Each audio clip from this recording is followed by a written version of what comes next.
আমার মায়ের আগের বছরে না প্যারালাইসিস হয়ে গেছিল। ডাক্তারও বলে দিয়েছিল যে আমার মা কোনোদিনও সুস্থ হতে পারবে না। কিন্তু আমার বাবা বৃন্দাবনে মানত করেছিলেন আমার মায়ের জন্য। আর যখনই আমার মা সুস্থ হয়ে যাবে তখনই আমার বাবা ভেবে নিয়েছিলেন যে পুজো দিতে বৃন্দাবনেই যাবেন। আর ভগবানের কৃপা দেখুন, কিছুদিন আগেই আমার মা সুস্থ হয়ে গেল। ব্যাস দিদি, এই কারণে এখানে টিকিট করতে এসেছিলাম।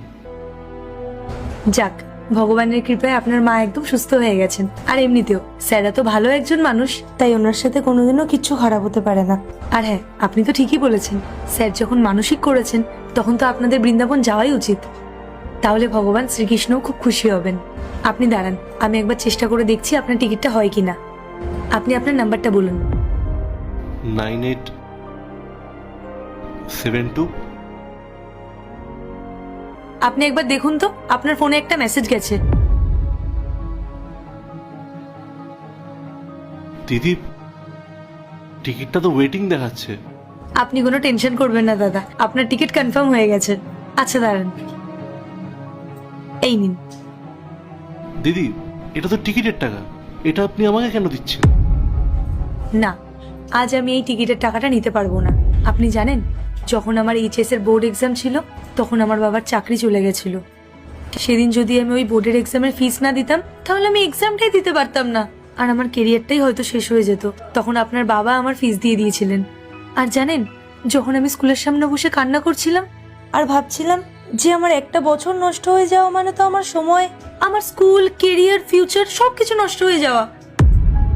আপনি জানেন, আজ আমি যে এই চেয়ারে বসে আছি না, সেটা শুধুমাত্র স্যারের জন্য।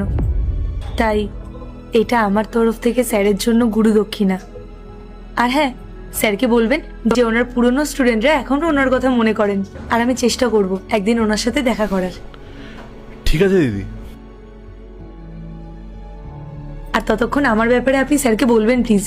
যদিও আমি জানি যে উনি আমার নাম দিয়ে আমাকে চিনতে পারবেন না, কারণ অনেক বছর হয়ে গেছে। তো আপনি ওনাকে গিয়ে বলবেন যে আজকে ওনার চুলবুলির সাথে আপনার দেখা হয়েছিল।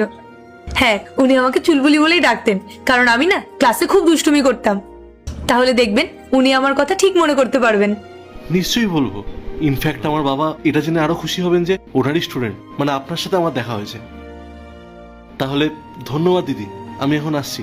আচ্ছা শুনুন, এইবার তো আমি আর বৃন্দাবন যেতে পারবো না, আপনি আমার জন্য একটু প্রসাদ নিয়ে আসবেন, তাহলে এই বাহানায় আমার স্যারের সাথেও দেখা হয়ে যাবে। নিশ্চয়ই। আর হ্যাঁ, দাঁড়ান, আপনি আপনার এই আইডি কার্ডটা নিয়ে যান। এখানে আপনার বাবার পরিচয় দেখেই আমি ওনাকে চিনতে পেরেছি। নিন।